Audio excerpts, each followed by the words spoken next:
bishaan yaa'u argachuu barbaadu sin barbaada Yesuus yaamichuu ijji koo ammayyuu karaa laala hirkata ayyaana kee ta'uu beekeni caalchiseen si waama akkuma borofni bishaan yaa'u argachuu barbaadu sin barbaada Yesuus yaamichuu ijji koo ammayyuu karaa laala hirkata ayyaana kee ta'uu beekeni caalchiseen si waama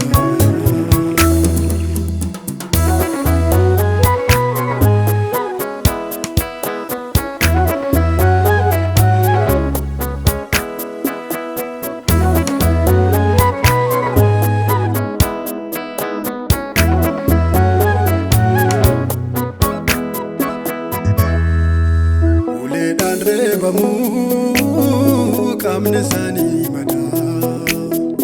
dhiiga turrayaa malee keessi isaanii nagaa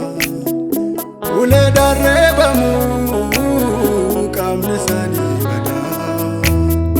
dhiiga turrayaa malee keessi isaanii nagaa argamuun kee gooftaa hundaa reegachiisa gadda keessa fuudhee nama faarfachiisa argamuun kee gooftaa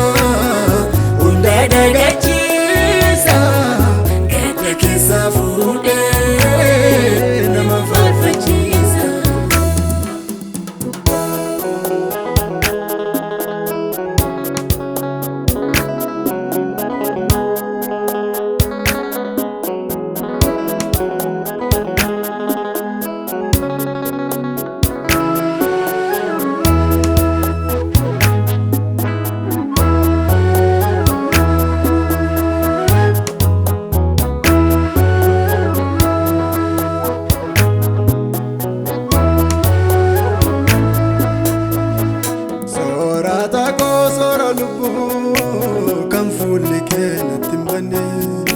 Gaggeessa koo lafa onaa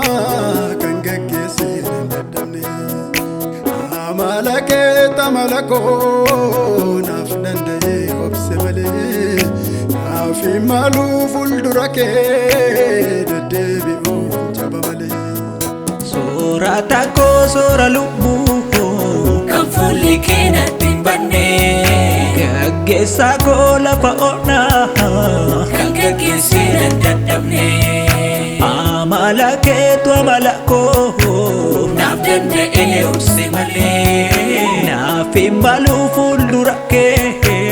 deddeebi'uun jaba malee.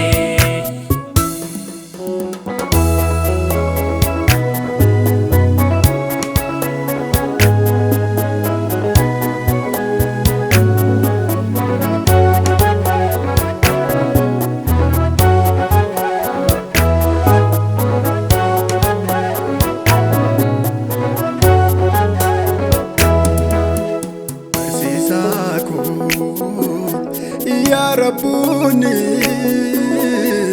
iddoon buufata keessa hundumaa gatiin sitti dhiyeessa barsiisaa koo yaa Rabbuuni iddoon buufata keessa hundumaa gatiin sitti dhiyeessa iddoon buufata keessa